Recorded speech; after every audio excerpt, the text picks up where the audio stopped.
சம்பளம் எவ்வளவுன்னு? வெடிப்பு போக ஒரு 18,000 ரூபாய் வரும். அதாவது வருஷத்துக்கு சுமார் 2 லட்சம் ரூபாய்.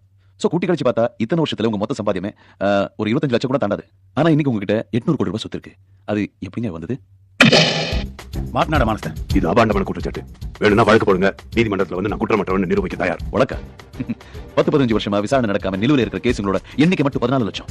குற்றவாளிங்க எந்த பயமும் இல்லாம தொடர்ந்து தப்பு செய்யறதுக்கு மூல காரணமே இந்த தாமதம் தான் அப்படின்னு நான் சொல்ல. ஹியூமன் ரைட்ஸ் கமிஷன் ரிப்போர்ட் சொல்லுது. ஞாபகம் இருக்குங்களா? பார்த்த மாதிரி இருக்கு. உங்க தேர்தல் வாக்குறுதி புத்தகம் ஞாபகம் இல்ல? எப்படி மறக்க முடியும்? புத்தகத்தை எழுதுறதே நான் தானே. ஒவ்வொரு வாக்குறுதியும் மனசுல பதிஞ்சிருக்கு. ஜாதி இல்லாத சமுதாயம் அமைக்க, சட்ட ஒழுங்கில் அமைதி காக்க, பெண்களுக்கு பாதுகாப்பு அளிக்க, நியாய விலையில் அன்றாட பொருள் தர, எல்லோருக்கும் இலவச கல்வி, கலவின்னு அச்சா இருக்கு. ஆனால புள்ளி போடல மனப்பாடம்பா. இதெல்லாம் வந்துச்சுன்றீங்களா? வரலன்றியா? சட்ட ஒழுங்கில் அமைதி காப்போன்றீங்க. ஆனா அந்த சட்ட ஒழுங்கு செயல்படாம இருக்கிறதுக்கு காரணமே நீங்க தானே. ஜாதி இல்லாத சமுதாயம் அமைப்போன்றீங்க. ஆனா அந்த ஜாதி கலவரத்தை ஊக்குவிக்கிறது நீங்க தானே. தம்பி, என்ன கோபப்படுத்தணுன்ற ஒரே நோக்கத்துல கேள்வி கேட்கறியா? என் நோக்கம் அது இல்லைங்க. மக்கள்